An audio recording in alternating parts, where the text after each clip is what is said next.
이런저런 일로 몇 주 또 건너뛰었습니다만 지금 우리는 창조 언약, 그리고 아담 언약, 노아 언약, 아브라함 언약, 그리고 다윗 언약, 모세 언약, 그리고 다윗 언약에 이르러서 말씀을 나누고 있는 것입니다.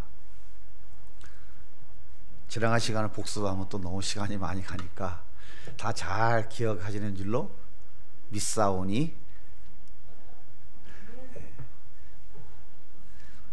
말씀을 나누기 전에 먼저 기억하셔야 될 것은 하나님의 언약은 지금 이어져 가고 있다 하는 얘기예요.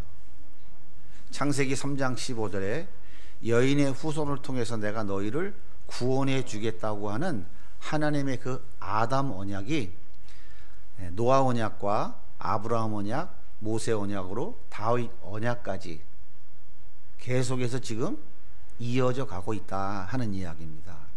그러니까 무슨 얘기냐면 하나님이 약속하신 그 약속, 그 언약은 절대로 변개치 않고 도중에 바뀌지도 않으며 역사 속에서 여전히 계속 시대 속에서, 역사 속에서 하나님이 세우신 그 인물들을 통해서 계속 이어져 가고 있다 하는 얘기입니다. 오늘 말씀의 주제가 회개와 용서인데, 회개는 뭐 하는 겁니까? 자기 지은 죄를 하나님 앞에 고백하는 것이죠. 그리고 다시는 그렇게 하지 않겠다고 돌이키는 게 회개입니다. 하나님이 그들을 용서해 주시는 거예요. 그렇게 회개를 했는데 하나님이 용서를 해 주시는 그 이유가 뭐냐면, 뭐 때문에 그렇다고요? 뭐 때문에 그렇다고요? 언약 때문에 그렇다고요. 이거를 꼭 잊어버리시면 안 돼요. 언약, 약속 때문에 용서해 주시는 거라고요. 아시겠습니까? 그래서 주제가 언약인 거예요. 계속해서 하나님은 성경 66권을 통해서 하나님이 내가 너희들을 구원해 줄게, 너희를 용서해 줄게, 너희를 하나님 나라에 데리고 들어갈 거야, 이 약속을 계속해서 역사 속에서 반복해서 설명해 주고 계시는 거예요. 아시겠죠?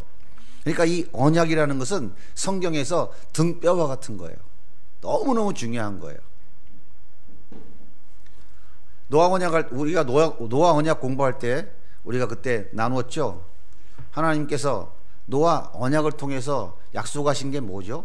무지개를 띄워주면서 다시는 이 세상을 물로 심판하지 않겠다.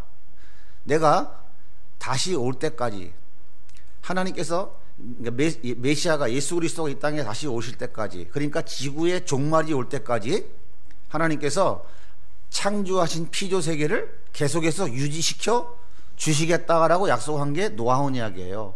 이 노아 언약에서 그 약속을 지키기 위해서 하나님이 말씀해 주신 것 두 가지가 있다고 그랬죠. 첫째가 뭐라고요? 가정이에요. 가정. 가정을 통해서 자녀를 낳아야 역사가 흘러갈 거 아닙니까? 그러면 수많은 사람들이 결혼해서 수많은 가정을 이루니까 그것을 통제하고 다스리고 유지될 수 있도록 또 만들어주는 도구가 필요하잖아요. 그게 뭐라고요? 국가란 말이에요. 노아 언약을 통해서 하나님 말씀하신 것은 이 땅이 종말이 올 때까지 하나님이 만드신 이 피조세계를 유지해 갈 거다. 그러기 위해서 내가 너희들에게 두 가지 기관을 허락해 준다 하는 것이 첫째가 뭐냐면 가정이었어요. 또 한 가지는 뭐예요? 국가였단 말이에요. 기억나시죠? 네, 기억난다고요. 그래서 우리 예수님께서 구원을 완성하시기 위해서 다시 올 때까지 지 아무리 난리 복구망명이를 쳐도 하나님 만드신 피조세계는 여전히 하나님이 운행해 가신다, 그런 얘기예요. 그러니까 우리에게 약속하신 하나님의 그 약속은 반드시 이루어진다, 안 이루어진다? 이루어진다는 거예요. 이게 가장 중요한 성경의 뼈대라고요. 여기에서부터 모든 것들이 다 갈빗대가 뻗어나가듯이 살이 붙어가는 거예요. 그러니까 여러분들은 굉장히 지금 중요한 열차를 타고 달려가고 있는 중에 있습니다. 그래서 언약이라는 것은 결코 변개되지 않는다. 언약은 결코 바뀌지 않는다.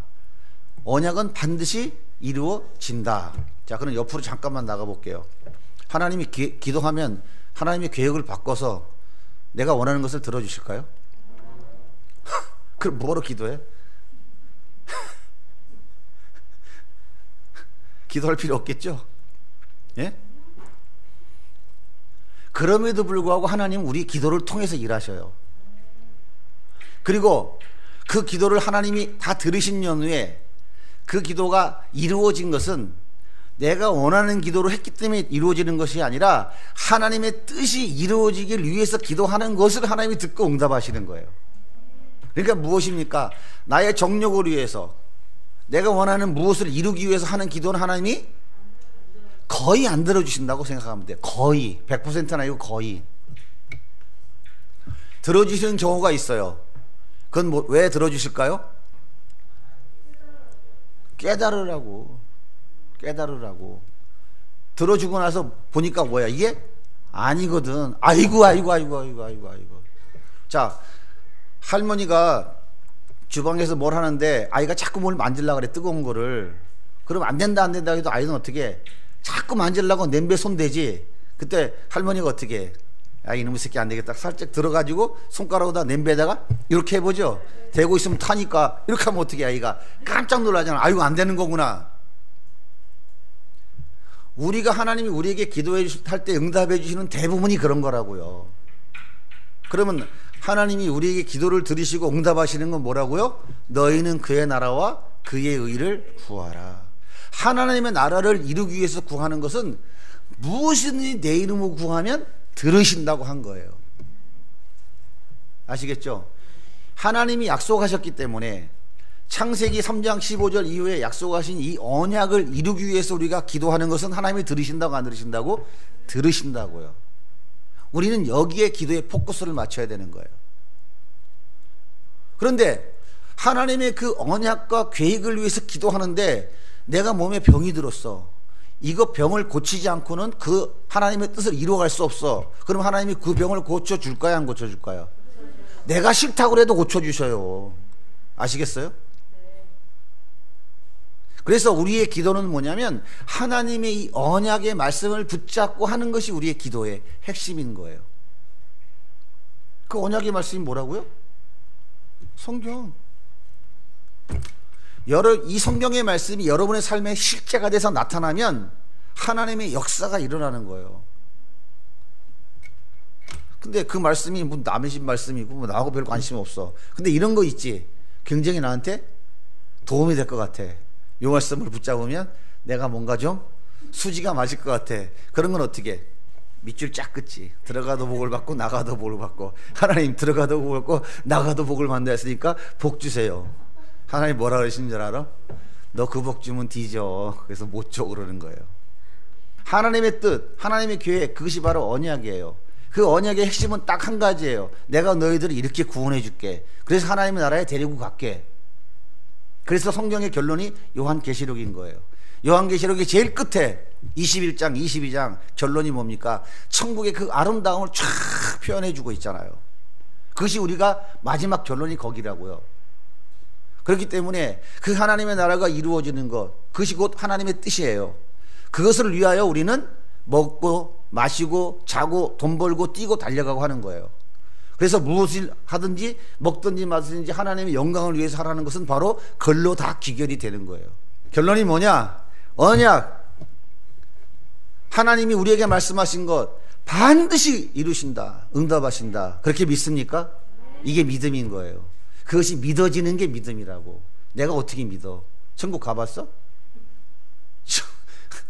가봤어요? 그러니까 그게 너무나 추상적이고 그건 내가 죽어서 그 다음에 벌어질 일이니까 대부분 어떻게 가르쳐? 그렇게 안 가르친다고. 이 땅에서 현실적인 것, 이러면 복 받고 이러면 복 받고 이런 건 복 받는다고 가르치는 거야. 그러니까 어떻게 됐어?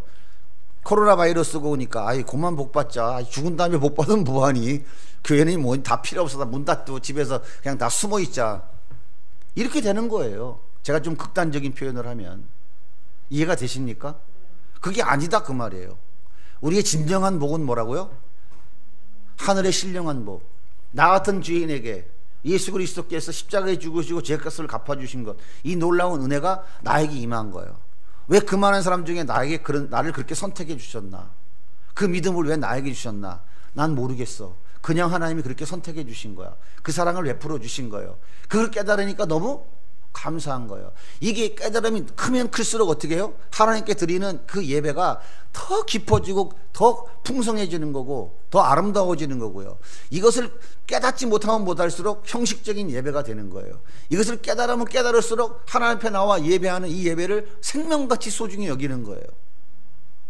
이것을 깨달으면 깨달을수록 그 은혜와 그 감사의 깊이가 깊어질수록 주님, 난 주님 한 분이면 만족하고요. 내 생명을 난 주님께 내놓겠습니다.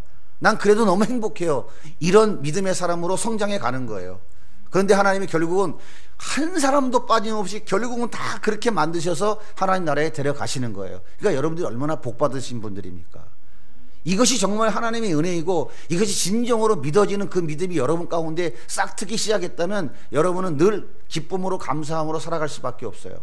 그러니까 예수 믿고 기쁨과 감사는 무엇과 비례되는 거라고? 나 같은 주인이 구원받은 하나님의 그 은혜를 깊이 얼마큼 더 많이 아느냐와 비례되어지는 거예요. 성경은 이거 외에 다른 얘기하는 게 없어요. 이거면 하나님의 계시가 이걸로 끝인 거예요. 뭐 다른 게 더 뭐 필요하겠어요? 그 계시의 마지막이 요한계시록이에요. 요 언약을 이제 곧 마치게 되면 내년 1월 달부터는 주일 오후 시간에 요한계시록을 같이 한번 공부해 보자고요. 자, 언약에 대해서 꼭 무엇인가 하는 것을 꼭 기억하셔야 돼요. 언약은 다른 게 아니다. 착한 일 하면 너 돈 많이 벌어줘 줄게. 그게 언약이 아니에요. 언약이 뭐라고? 나 같은 죄를 하나님이 어떻게 구원해 주시겠는가? 어떤 방법으로 구원하셔서 하나님 나라에 데려가실 것인가? 라고 말씀해 놓으신, 약속하신 그것이 언약이라고요. 그 약속. 그것이 역사 속에 어떻게 흘러가고 있는가 하는 것을 우리는 지금 살펴보고 있는 거예요. 여러분이 이 언약에 대해서 우리가 살펴볼 때마다 하나님이 이 약속의 말씀이 내 안에 더 깊이, 더 넓게, 더 강력하게 믿어져서 역사가 일어나도록 도와달라고 그런 마음 가지고 말씀을 같이 나눴으면 좋겠습니다. 자, 사무엘 선지자는 하나님 명령을 따라서 사울의 뒤를 이어 이스라엘 왕으로 세울 자를에게 기름 붓기 위해서 이새의 집에 갔어요. 그런데 이새가 8명의 아들 중에서 7명만 불렀어요.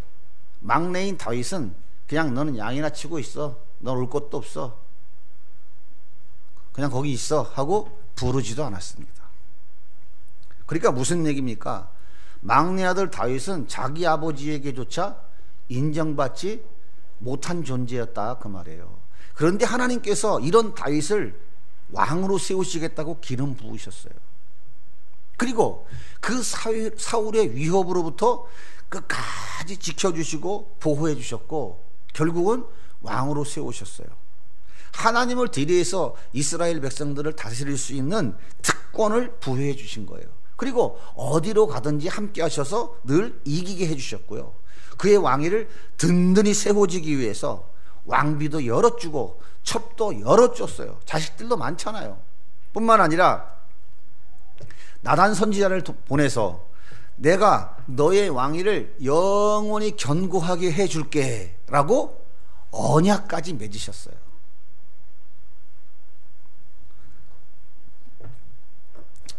다윗은 좋겠죠? 그 다윗이 여러분이에요. 여러분이 바로 그 언약을 받은 분이 여러분들이라고요. 그런데 이 다윗이 인간으로서 지을 수 있는 가장 무서운 죄를 졌어요. 그것도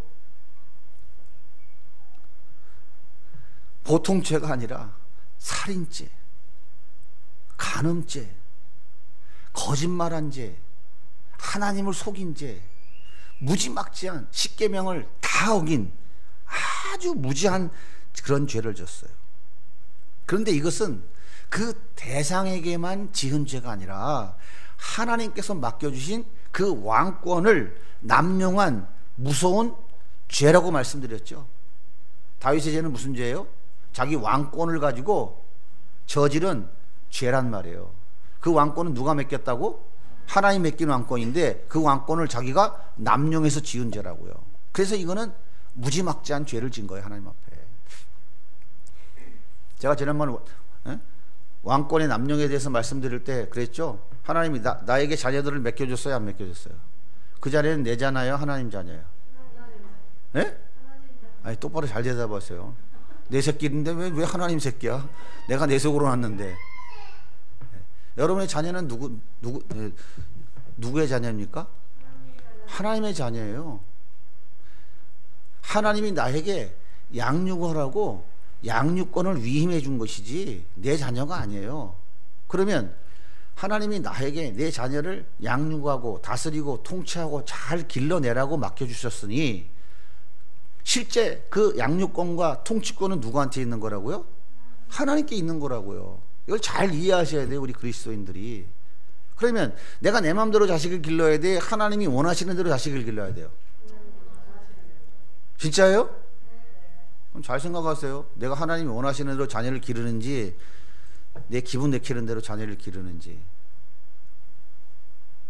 여러분들도 다 하나님이 왕 같은 제사장으로 다 세우신 분들이잖아요. 여러분들도 똑같이 여러분에게 맡겨진 그 자녀들에게는 여러분이 왕권을 행사하는 거예요. 그러면 회사의 사장님은 어떻게 돼? 회사의 사장님은 누가 왕이야? 그러면 너는 사장이잖아. 그럼 그 왕권은 누구 거야? 하나님 거지. 그러면 어떻게 회사의 직원들을 잘 다스려야 돼? 하나님이 원하시는 대로, 말씀하시는 대로. 아시겠죠? 똑같아요.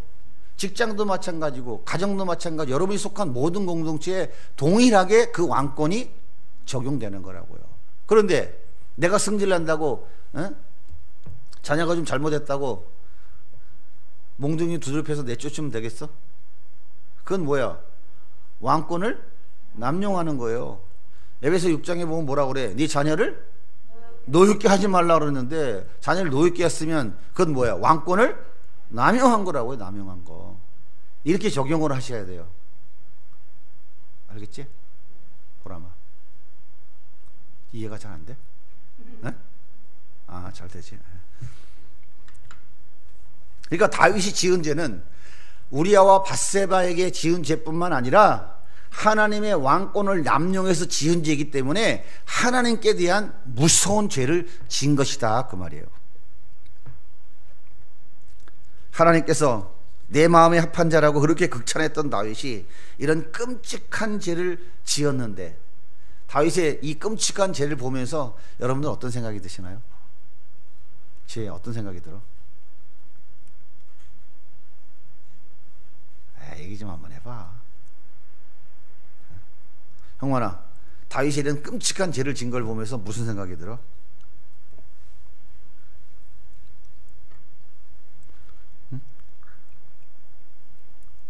그럼 이렇게 물어볼게. 조금 위로가 돼, 안 돼? 네? 조금 되지. 야, 저런 사람도 죄를 짓는구나. 나만 죄를 짓는 줄 알았더니 조금 위로가 되죠? 그죠? 아이, 뭐 어떻게 인색하셔. 나만 짓는 죄는 나만 짓는 게 아니고, 야, 저런 사람도 죄를 짓는, 다윗과 같은 사람은 죄를 짓는구나 하면서 우리는 다소 위안을 찾기도 합니다. 그런데요, 이 대목에서 중요한 것은 뭐냐면 너나 나나 죄 짓는 것은 똑같네 라고 끝나면 안 된다는 거예요. 다윗은요, 밧세바를 번하고 우리아를 죽인 후에 양심의 가책은 받았지만 완전 범죄라고 생각하고 살았어요. 왜 그러냐면 1년 동안 아무 이상이 없었거든. 참 하나님 재밌는 분이야. 빨리 해결을 안 하시고 1년 동안 내비뒀어. 왜 내비뒀을까요? 빨리 회개해야 되는데 안 하고 1년을 기다려줬는데도 회개 안 하니까 나단 선지자를 보낸 거예요. 그래서 예화를 들어서 간접적으로 다윗의 죄를 지적하신 거예요. 야, 이렇게 두 사람이 있었는데 한 여자가 암양 한 마리가 있었는데 자기 딸같이 같은 상에서 먹고 뭐 같이 마시면서 자기 이불에서 같이 끌어안고 자는 이런 암양, 딸 같은 암양이 하나 있었는데 이웃집에 부자가 말이야 손님 찾아왔다고 그거 뺏어다가 다 잡아가지고 손님 대접했어. 그랬더니 다윗이 이런 나쁜 놈이 있나. 율법에 의하면 그렇게 뺏어간 것은 4배로 갚아주게 돼 있어요. 그것만 하면 되는데 다윗이 뭐라고 흥분해? 분노했다고. 쳐죽일 놈이라고 열받은 거예요. 그때 나단 선지자가 뭐라고 합니까? 그놈이 너야 라고 했을 때에 다윗은 나단 선지자 앞에 바로 무릎을 꿇었어요. 그리고 이렇게 고백합니다. 13절 같이 읽을게요. 다윗이 나단에게 이르되 내가 여호와께 죄를 범하였노라.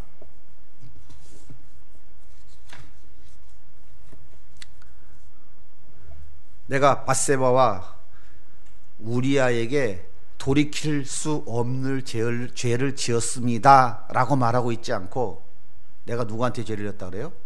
여호와께 죄를 졌다고 그래요. 물론 밧세바와 우리아에게 죄를 진 게 맞습니다. 하지만 그 죄는 궁극적으로 누구에게 진 죄라고요? 하나님께 지은 죄라고.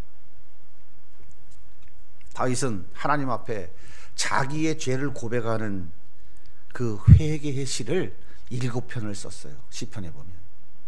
그 중에서 가장 대표적인 시편이 51편입니다. 51편 몇 절만 좀 읽어볼게요. 다 읽으면 좋겠는데 시간이 많이 걸리니까 같이 한번 읽어보겠습니다. 시작. 다윗의 시, 인도자를 따라 부르는 노래. 다윗이 밧세바와 동침한 후 선지자 나단이 그에게 왔을 때, 하나님이여 주의 인자를 따라 내게 은혜를 베푸시며 주의 많은 국류를 따라 내 죄악을 지워 주소서. 나의 죄악을 맑게 씻으시, 나의 죄를 깨끗이 제하소서. 물은 나는 내 죄가를 아오니 내 죄가 항상 내 앞에 있나이다. 내가 주께만 범죄하여 주의 목전에 악을 행하였사오니 주께서 말씀하실 때에 의로우시다 하고 주께서 심판하실 때에 순전하시다 하리이다. 내가 죄악 중에서 출생하였으며 어머니가 죄 중에서 나를 잉태하였나이다. 다윗이 제일 먼저 하나님 앞에 자신의 죄를 인정합니다. 3절 보세요. 물은 나는 내 죄가를 아오니 내 죄가 항상 내 앞에 있나이다. 회개에서 가장 중요한 첫 번째가 뭐냐면 자기의 죄에 대한 인식이에요. 죄에 대한 인식. 자신의 죄를 인정하지 않으면 회개할 수 없습니다. 자신의 죄를 인정하는 사람만이 회개해요. 자, 보세요. 하나님께서 자기 동생 아벨을 쳐 죽인 가인을 찾아왔어요. 가인아, 아벨 어디 있냐? 그렇게 물으셨잖아요. 하나님이 몰라서 물으셨을까요? 나단이 다윗을 찾아와서 자식같이 키우는 암양 한 마리 잃어버린 이웃집 여자 이야기 하는 것과 같은 거예요. 하나님은 가인이 빨리 깨닫고 하나님 잘못했습니다 라고 용서를 구하길 기대하셨던 거예요. 그래서 물어본 거예요. 그런데 가인은 뭐라 그래요? 나 몰라요. 내가 아우를 지키는 자입니까? 왜 나한테 물어봐요?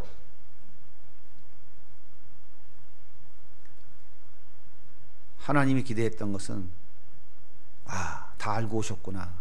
다 알고 말씀하시는구나. 하나님, 내가 잘못했습니다. 용서해 주세요. 이거를 기대하셨던 거예요. 그래서 네아와 아벨은 어디 있느냐라고 물으셨던 거예요. 근데 가인은 오이발 딱 내밀은 거죠. 뭡니까? 자기 죄에 대한 인식이 없는 거예요. 여러분, 이것이 바로 불신자의 모습인 거예요. 이게 불신자예요. 불신자는요, 자기가 죄를 지은 것인지 자기가 죄를 짓고도 이게 죄인지 아닌지조차 인식하지 못해요. 그렇기 때문에 절대로 죄를 인정하지 않는 거예요.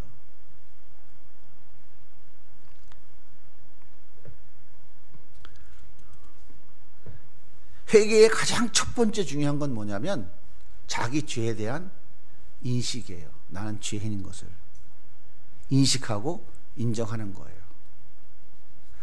자, 3절에 보십시오. 모른 나는 내 죄가를 아오니 내 죄가 항상 내 앞에 있나이다. 자기의 죄를 인정했는데 그 다음에 다윗의 고백이 뭐냐면 내 죄가 항상 내 앞에 있다는 거예요. 완전 범죄를 하고 자기는 모든 죄를 다 감추었다고 생각했는데 자기 안에 뭐가 여전히 있다고? 그 죄가 여전히 있다고. 항상 죄가 내 앞에 있었다는 거예요. 이건 뭘 얘기하는 거예요? 자기가 지은 죄에 대한 죄책감에 지금 늘 쩔어서 살아가고 있다라고 하는 거예요.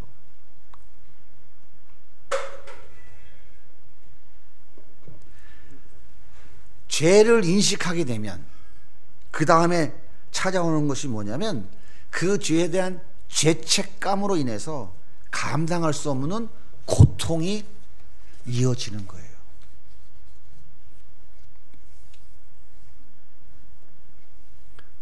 그런데 4절에 보면 다윗이 이렇게 말해요.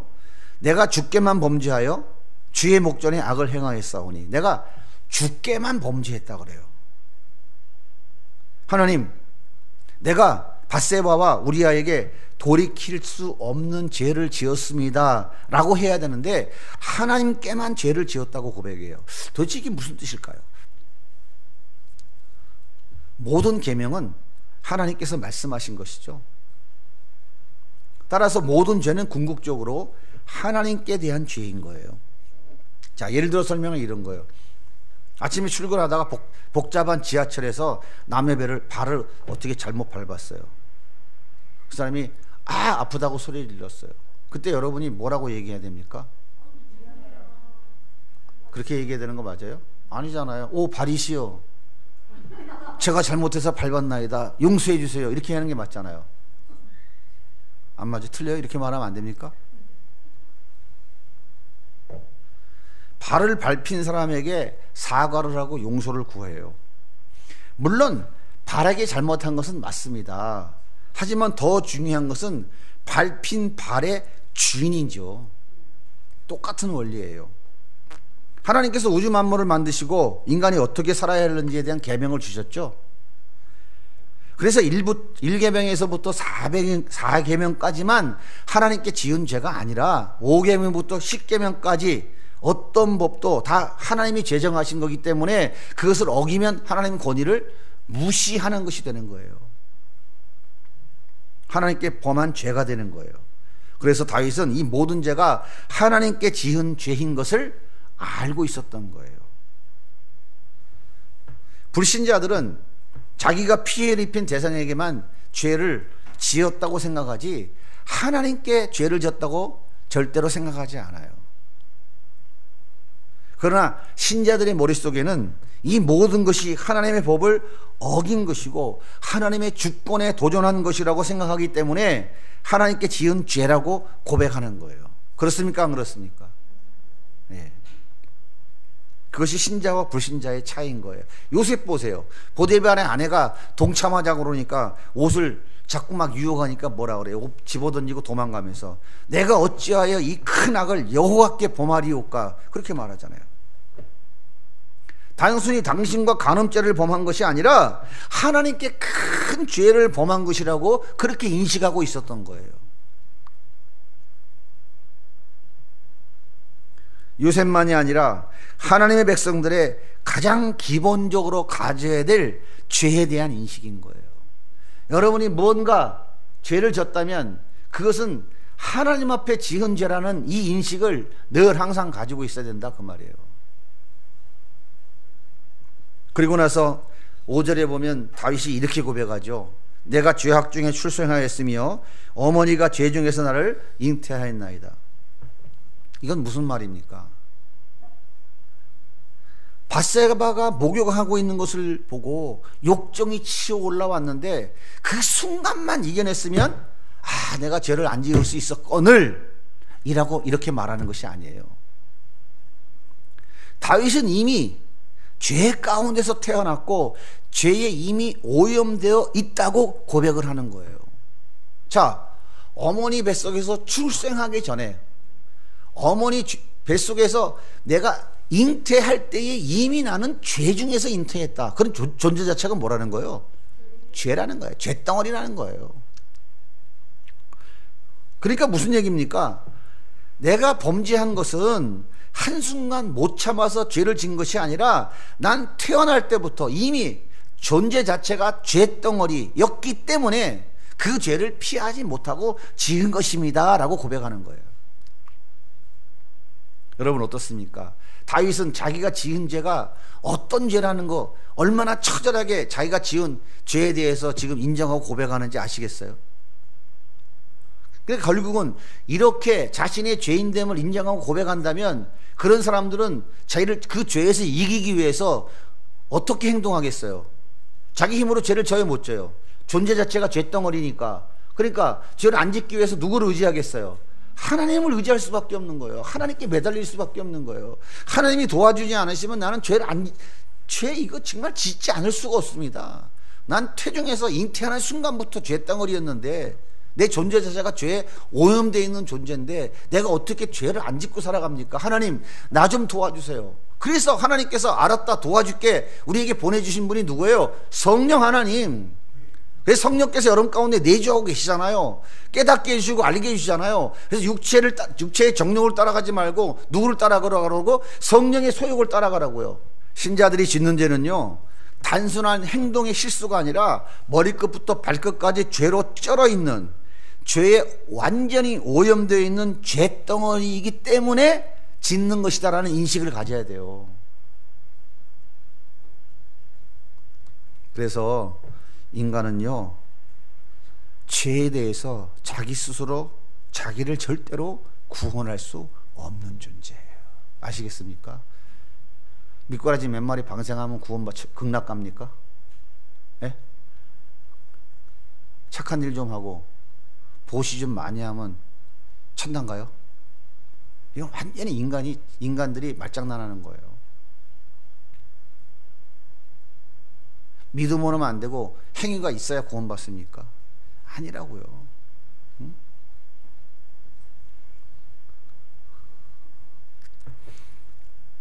그런데요 우리 신자들에게는 이렇게 완전히 죄덩어리, 죄에 오염된 이 존재들인 우리들, 그런데 우리들 바로 신자들은 이 죄를 용서받을 수 있는 길이 있고요 이 오염된 존재 자체가 새 것으로 변화될 가능성이 있어요. 어디에 있어요? 하나님께 있어요. 예수 그리스도에게 있어요. 그 예수 그리스도 안에 너희들의 모든 죄를 다 용서받고 구원받을 수 있는 방법이 있다. 내가 그렇게 예수 그리스도를 보내줄게. 이게 언약이라고요. 아시겠어요? 그래서 우리는 하나님께 기도하는 거예요. 자 보세요. 다윗이 어떻게 하나님께 용서를 구하고 어떻게 새로워지는가 한번 보세요. 1절과 2절입니다. 같이 읽겠습니다. 시작. 하나님이여 주의 인자를 따라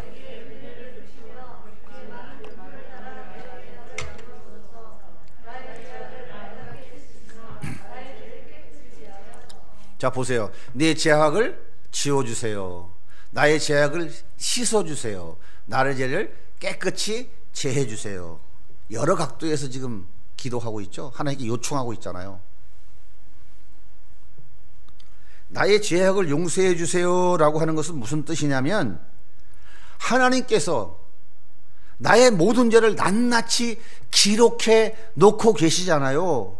그거 모두 다 싹 지워주세요 라고 요청하는 거예요. 성경에 보면 우리의 죄를 어떻게 씻어주신다고요?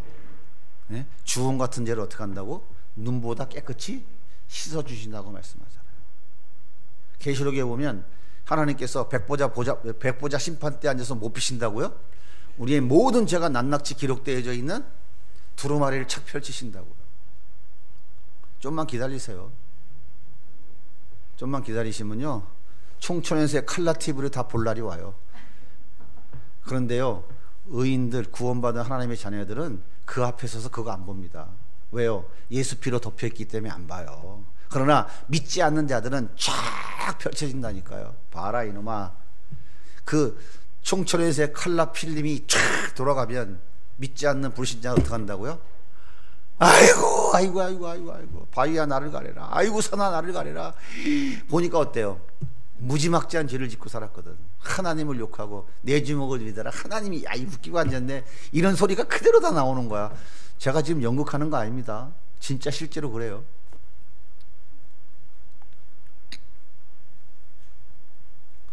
다윗은 그거 다 지워달라고 요청하는 거예요. 보세요. 자기가 밧세바와 우리아한테 어떻게 했는지 그 마음에 그 양심이 가책되는 그 죄책감에 그 쩔어있는 그 마음, 하나님도 다 기록해 놓으셨을 텐데 지워달라고 요청을 해야 돼요, 안 해야 돼요? 여러분들은 어떻습니까? 여러분들은 어때요? 하나님께 요청해야 되지 않겠어요? 다윗이 그렇게 요청하는 거예요 지금. 예를 들어 설명하면 노예를 풀어줄 때 어떡하죠? 노예를 풀어줄 때 노예 문서 있잖아요. 노예 문서. 노예 문서를 불태워버리면 이 사람 뭐예요? 그 다음에 노예가 아니에요. 근거가 없기 때문에.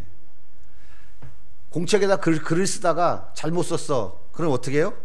지우개로 지워야 하니까 싹 지워지죠. 그렇게 지워달라고 그러는 거예요. 또 나의 죄악을 씻어주세요. 이 씻어달라는 말의 의미는 뭐냐면 하나님, 정결하지 못하면 하나님께 나아갈 수 없잖아요. 제사 드릴 수 없잖아요.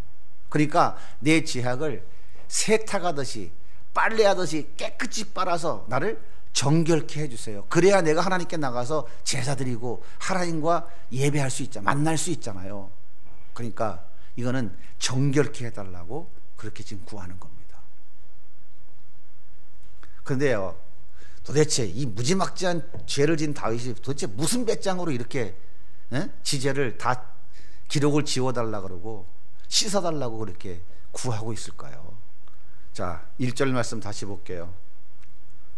같이 읽겠습니다. 시작. 하나님이여 주의 인자를 따라 내게 은혜를 베푸시며 주의 많은 긍휼을 따라 내 죄악을 지워주세요. 지금 다윗이 내 죄악을 지워달라고 그러는데 그 지워지는 요인을 뭐라고 얘기하고 있어요? 예? 다윗이 용서를 구하는 근거가 뭐냐고요? 예? 하나님이여 주의 인자를 따라 내 죄악을 지워주세요. 내게 은혜를 베푸셔서 내 죄악을 지워주세요. 주의 많은 긍휼을 따라 내 죄악을 지워주세요. 그 얘기하고 있는 거죠. 아니, 지금 국어 하는 거예요. 국어. 초등학교 국어. 하나님이여 내 죄악을 지워주세요. 주의 인자하심과 주의 은혜와 주의 긍휼하심, 이 세 가지를 얘기하는 거예요. 그러니까 다윗이 용서를 구하는 근거는 하나님의 인자와 은혜와 긍휼, 바로 이겁니다. 이것이 바로 복음인 거예요. 이 인자와 은혜와 긍휼, 이것을 한마디로 딱 압축해서 하나님이 언약해 주신 것이 뭐예요?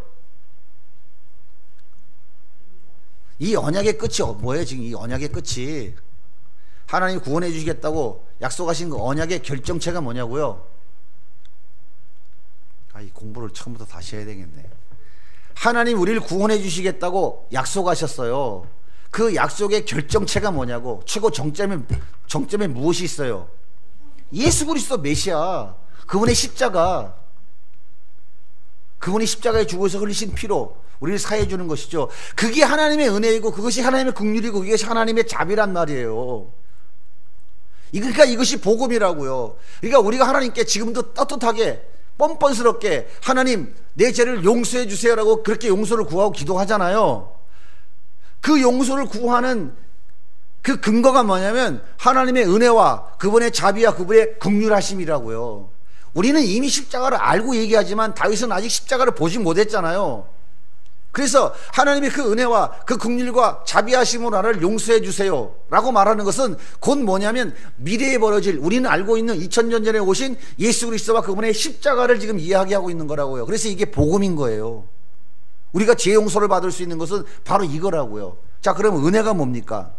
은혜, 받을 자격이 없는 자가, 조건이 없는 자가 그럼에도 불구하고 하나님의 사랑 때문에 한번 같이 읽어볼게요. 시작. 받을 만한 자격과 조건이 전혀 없음에도 불구하고 하나님의 사랑 때문에 호의를 베풀어 주는 것. 그러니까 아무런 자격도 없고 아무런 조건도 안 되는 사람이 그냥 선물을 받는 거예요. 이게 은혜라고요. 은혜.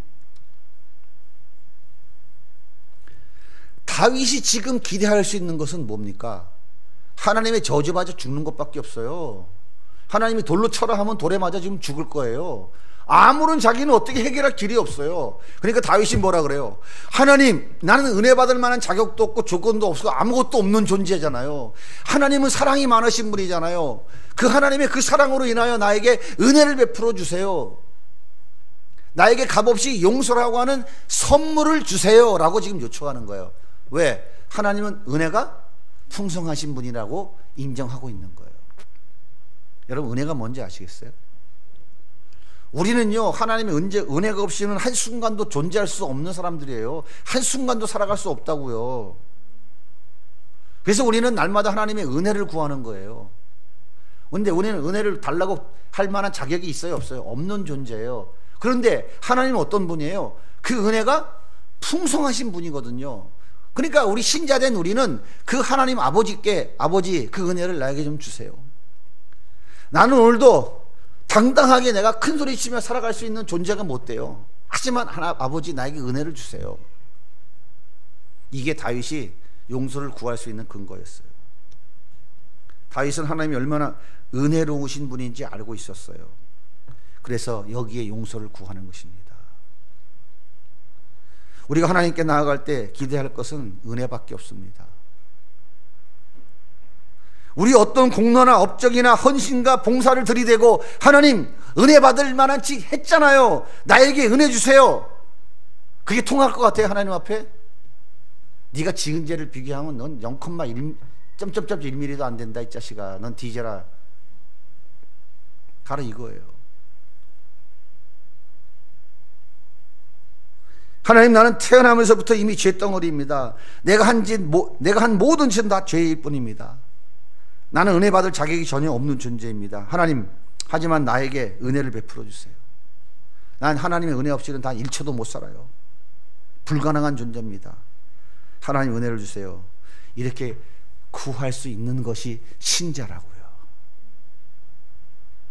아시겠어요?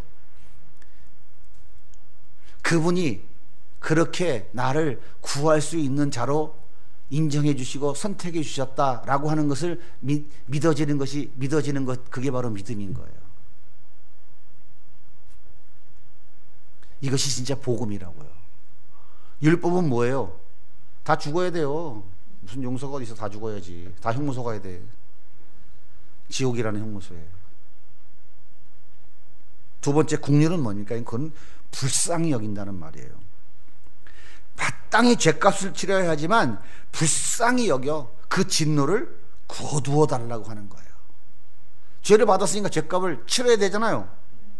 그런데 마땅히 처벌할 것을 처벌하지 않는 것, 이게 바로 긍휼이에요. 불쌍히 여기는 거예요.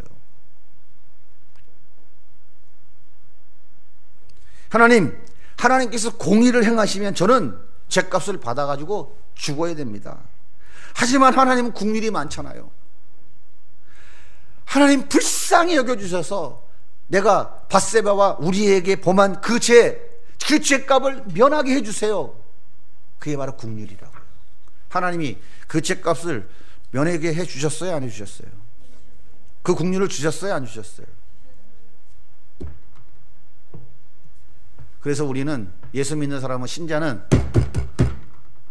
신자는 지옥 가고 싶어도 못 가는 거예요. 아시겠죠? 네?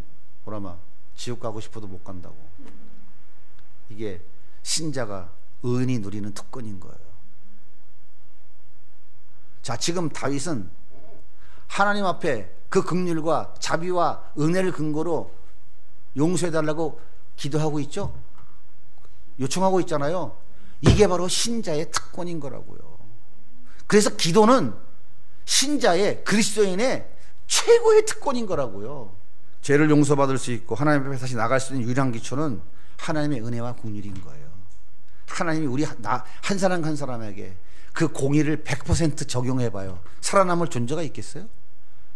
없어요. 한 사람도 없어요. 세 번째가 인자입니다.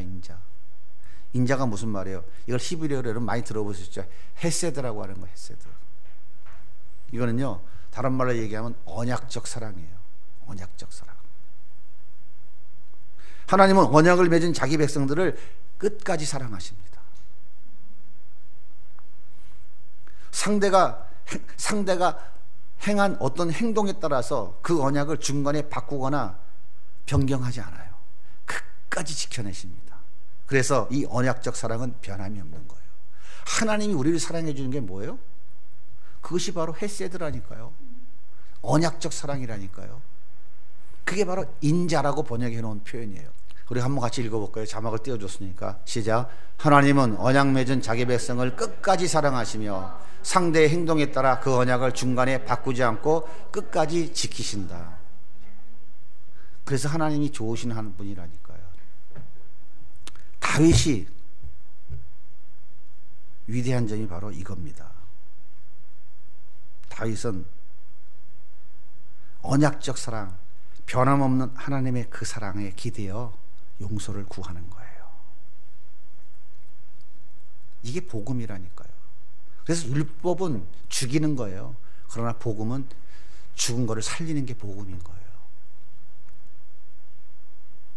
다윗은 죄를 지었을 때 자기 죄가 무엇인지 정확히 인정하고 하나님의 은혜와 긍휼과 그 언약적 사랑의 기초에서 용서해 달라고 요청하고 있어요.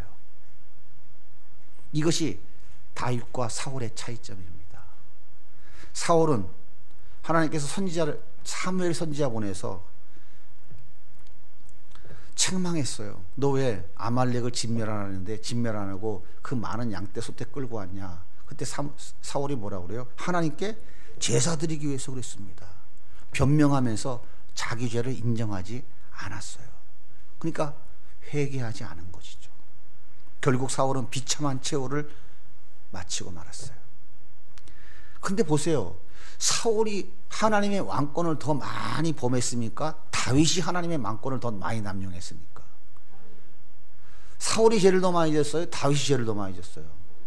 다윗이 더 많이 졌어요. 다윗이. 사울은요 그렇게 우리아 죽이고 밧세바 빼앗고 이런 짓 한 적은 없어요. 우리아가 누군지 아세요? 다윗의 3인 용사 중에 한 사람이에요.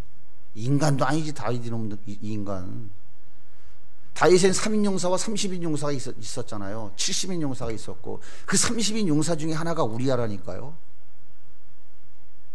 그런 사람을 죽여버리고 그 여자 뺏었으니 얼마나 악한 죄를 지은 겁니까? 사울보다 더 나쁜 죄를 지은 거예요. 그런데 다윗은 나단을 통해 죄를 지적할 때 그냥 그 나단 앞에 무릎 꿇었어요. 하나님이 말씀하시는 거로 인정을 하고 무릎을 ቁ렀다고요. 다윗 왕이 어떤 사람인데 나단 선지자 찌질한 촌 노인네 앞에서 무릎을 꿇습니까? 말도 안 되는 얘기예요. 하나님이 하시는 말씀이라고 생각하고 그 앞에 무릎 꿇고 자기 죄를 인정한 거예요. 그리고 하나님의 은혜와 긍휼과 그 언약적 사랑의 기초에서 용서를 구한 것이란 말이에요. 이것이 뭡니까? 다윗은 하나님의 왕권을 인정한 거예요. 사울은 끝까지 회개하지 않은 거예요. 뭐예요? 하나님의 왕권을 인정하지 않은 거예요. 그러니까 죽은 거예요. 하나님이 쓸어버리신 거예요. 하나님 말씀에 순종하는 것은 적극적인 면에서 하나님 왕권을 인정하는 것이지만 하나님 말씀을 어기고 회개하는 것도 왕권을 인정하는 것이에요. 물론 부정적이며 소극적인 면이긴 하지만 하나님의 왕되심을 인정하는 것입니다. 하나님은 다윗의 기도를 들으시고 긍휼을 베풀어 주셨어요. 그렇다면은 다윗이 이 세 가지 용서의 근거를 가지고 기도했기 때문에 하나님이 들어주신 것일까요? 어떻게 생각하세요?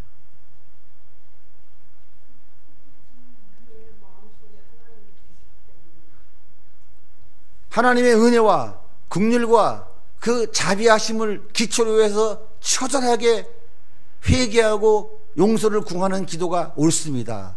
하지만 이것이 결정적인 것이 아니라 정말 결정적인 것은 뭐냐면 하나님의 언약이에요.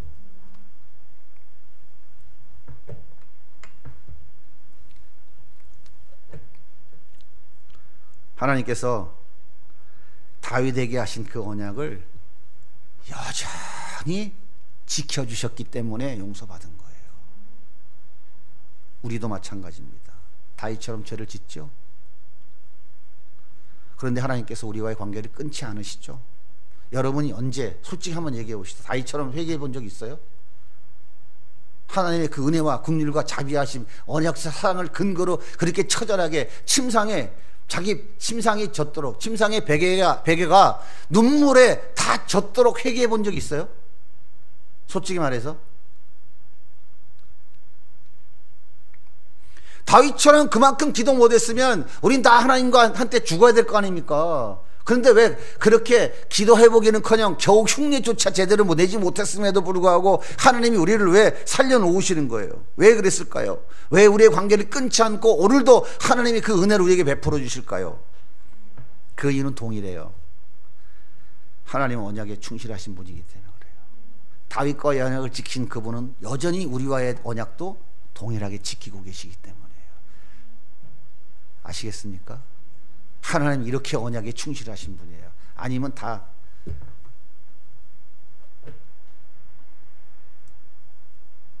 내 아들이 흘린 십자가의 피, 너에게 전개된 그 피를 보고 너의 죄를 영원히 씻어버렸기 때문에 징계하지 않는다.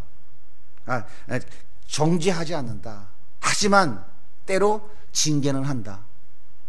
그래서 징계가 없으면 사생자라고 그랬던 거예요. 히브리서에. 절대로 그 약속을 깨지 않으십니다.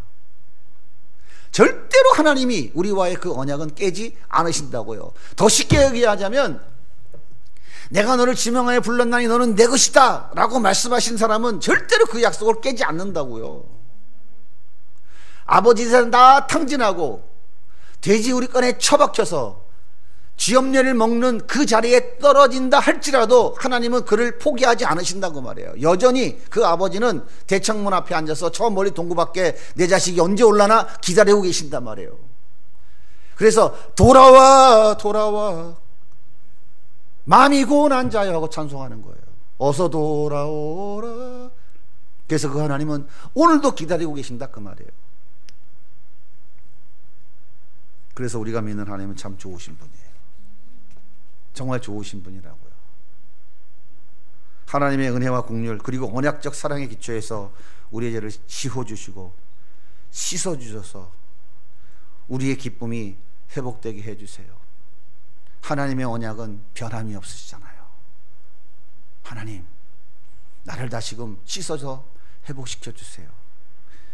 이것이 바로 신자의 모습인 것입니다. 죄를 안 짓는 것이 중요하지만요, 우리는 연약해서 죄를 안 질 수가 없어요. 때때로 죄를 많이 집니다.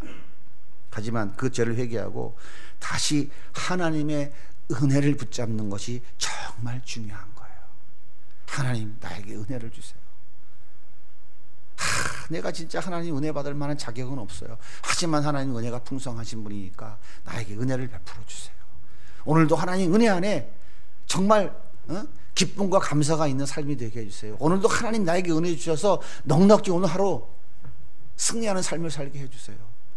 나는 감당할 수 없지만 이 학업을 하나님 나에게 은혜를 베풀어 주셔서 오늘 이 학업을 감당할 수 있도록 나에게 도와주세요. 하나님 난 너무 건강이 약해서 많이 힘들지만 하나님 나에게 은혜를 주셔서 약한 나의 건강을 가지고도 오늘 넉넉히 건강한 사람보다 더 힘있게 하루를 살아내게 해주세요. 하나님 나에게 은혜를 주세요. 그 은혜 없이는 우리는 살아갈 수 없는 존재인 거예요. 그래서 그 은혜가 뭔지 아시겠죠? 그리고 가장 중요한 언약적 사랑 잊지 마십시오. 헤세드, 그 언약적 사랑, 그 사랑은 결코 하나님이 포기하지 않으십니다. 그 좋으신 하나님이 바로 우리의 아버지심을 기억하고 넉넉히 승리하는 한 주간의 삶을 또 살아갈 수 있기를 주님의 이름으로 간절히 소원합니다.